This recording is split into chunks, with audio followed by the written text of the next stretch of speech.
Direct selling business क्यों जरूरी है? पैसिव इनकम हमारी जिंदगी में क्यों जरूरी है? इस दुनिया में दो तरह की कमाई होते हैं, पहला एक्टिव अर्निंग और दूसरा पैसिव अर्निंग। एक्टिव अर्निंग किसे कहते हैं? वैसी कमाई जिसमें काम करे पैसा आए और जब काम करना बंद कर दे तो पैसे आना बंद हो जाए।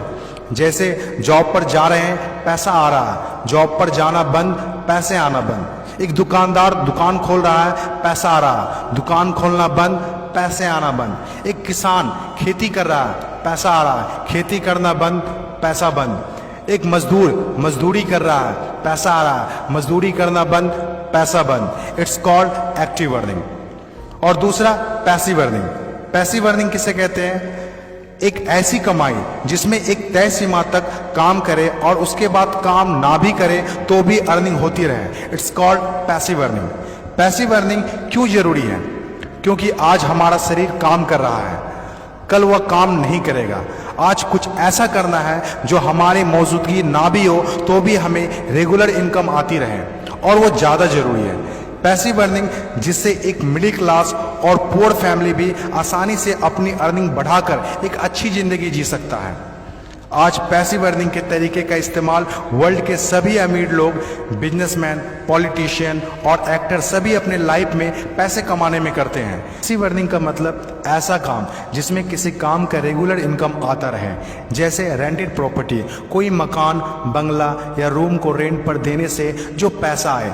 और भी है जैसे fix deposit, real estate, business, YouTube earning, ये सभी पैसिव अर्निंग में आते हैं। आज आपके पास कोई एक ही इनकम ऑफ सोर्स है, चाहे वो जॉब हो या बिजनेस हो या शॉप हो या फिर एग्रीकल्चर, कुछ भी हो। आप उससे अपनी लाइफ की ज़रूरतों को पूरा नहीं कर सकते हैं। अगर आपको एक बेहतर ज़िंदगी चाहिए तो आप सिर्फ एक ही इनकम ऑफ सोर्स पर डिपेंड नहीं रह सकते। आपको सेकेंड, थर्ड, फोर्थ या ज़्यादा इनकम सोर्स बनाने होंगे। जितनी ज़्यादा इनकम ऑफ सोर्स होगी उतनी ज़्यादा अर्निंग होगी और आप अपने फैमिली को एक बेहतर ज़िंदगी दे पाएंगे। पैसिव अर्निंग करने के लिए आप ऑनलाइन और ऑफलाइन दोनों तरीके से कर सकते हैं। इसीलिए पहले आप कंफर्म करें कि आप किस तरह शुरुआत करना चाहते हैं। आपको बेसिक और सिंपल आइडियाज़ चाहिए, ज़्यादा रिस्क भी नहीं हो और इन्वेस्टमेंट भी कम लगे। डायरेक्ट सेलिंग बिजनेस सबसे बड़ा एग्जाम्पल है। ये पैसे कमाने का वो रास्ता है जिसमें आप सिर्फ एक बार मेहनत करते हैं और कुछ ऐसे संपत्ति बना देते हैं जो आपको ज़िंदगी भर पैसे कमा के दे सकें। पैसिव अर्निंग को समझाने के लिए मैं आपके साथ एक स्टोरी शेयर करना चाहूँगा। यह कहानी है बर्क हेजेस की किताब द पैराबल्स ऑफ पाइपलाइन। एक छोटे से गांव में दो दोस्त रहा करते थे, ब्रूनो और पाब्लो, जो बड़े सपने देखा करते थे। एक दिन किसी न किसी तरह वो गांव के सबसे अमीर आदमी बन जाएंगे। वो दोनों काफ़ी मेहनती थे, उन्हें तो बस एक मौके की तलाश थी और एक दिन उन्हें वह मौका मिल गया। उस गांव में एक समस्या थी। गांव वाले को पानी लाने के लिए नदी में जाना होता था और आधा दिन पानी लाने में ही गुजर जाता था।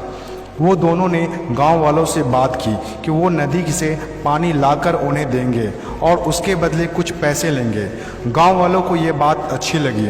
अगले दिन दोनों ने एक एक बाल्टी पकड़ी और नदी की तरफ चल दिए कि हर बाल्टी के लिए 10 रुपये दिए। ब्रूनो बहुत खुश हुआ, लेकिन पाब्लो को इतनी ज़्यादा खुशी नहीं थी। पाब्लो को बाल्टी ढोने की वजह से उसके पीठ में दर्द हो रहा था और हाथों में छाले पड़ गए थे। अगली सुबह फिर से उन्हें ढोने की बात सोचकर ही दहशत हो रही थी। पाब्लो ने नदी से गांव तक पानी लाने का एक अच्छा आइडिया सोचा। जब अगली सुबह दोनों अपनी अपनी बाल्टी उठाकर जाने लगे तो पाब्लो ने कहा, ब्रूनो मेरे पास एक आइडिया है। चंद सिक्कों के बदले मैं दिन भर बाल्टी ढोने की वजह क्यों ना हम नदी से गांव तक पाइपलाइन बना दें। ब्रूनो ने कहा, पागल, हमारे पास एक बेहतरीन नौकरी है, अच्छे पैसे भी मिलते हैं जिससे हम जो चाहें खरीद सकते हैं। अपनी पाइपलाइन के आइडिया को दिमाग से निकाल दो। लेकिन पाब्लो इतनी आसानी से डिमोटिवेट होने वाला नहीं था। उसने अपने दोस्त को पाइपलाइन बनाने का आइडिया अच्छे से समझाया। हम लोग दिन के आधे समय बाल्टी ढोने का काम करेंगे और आधे समय और छुट्टियों के दिनों में पाइपलाइन का काम करेंगे। ब्रूनो ने पाब्लो की बात नहीं मानी। पाब्लो जानता था कि पथरीली ज़मीनों में पाइपलाइन बनाना आसान नहीं होगा, लेकिन पाइपलाइन बनने के बाद जो मिलेगा उससे वह इंस्पायर होकर काम करता रहा। जब पाब्लो अपना पाइपलाइन बनाता था तो गांव वाले उसकी मजाक उड़ाया करते थे, ये देखो Pablo the pipeline. Bruno Pablo से 2 गुना काम कर रहा था, इसीलिए वह 2 गुना पैसा भी बना रहा था। पहले कुछ महीने तो पाब्लो की मेहनत का कोई फल नहीं दिख रहा था, लेकिन पाब्लो खुद को बार बार याद दिलाता रहता कि कल के सपने आज के त्याग से ही होते हैं, और आखिर में वही हुआ जो होना था। पाइपलाइन बनकर तैयार हो गया। अब पाब्लो सोता था तो भी पैसा आता था, नहाता था तो भी पैसा आता था, खाता था तो भी पैसा आता था, वह कहीं बाहर घूमने जाता था तो भी पैसा आता था। जितना ब्रूनो ने 3 साल में कमाया था उतना पाब्लो ने 3 महीने में कमा लिया। गांव में जितना पानी बहकर जाता था, पाब्लो के जेब में उतना ही पैसा बहकर आता था। और मेरे हिसाब से direct selling business is the best opportunity. इस कहानी से हम 5 बातें सीखते हैं। पहला, विज़न का होना। विज़न सबके पास नहीं होता। विज़न जो आंखों से नहीं सोच से देखी जाती है। इस दुनिया में 5% लोग के पास ही विज़न होता है और वही इस दुनिया में कुछ बड़ा करते हैं। दूसरा, सबसे इम्पोर्टेंट, जब भी आप कुछ हटके करेंगे तो लोग आपका मजाक उड़ाएंगे, ठीक उस पाब्लो की तरह। तीसरा, लगातार काम करना।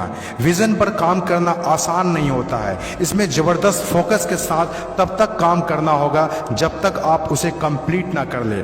चौथा, खुद को इंस्पायर करना।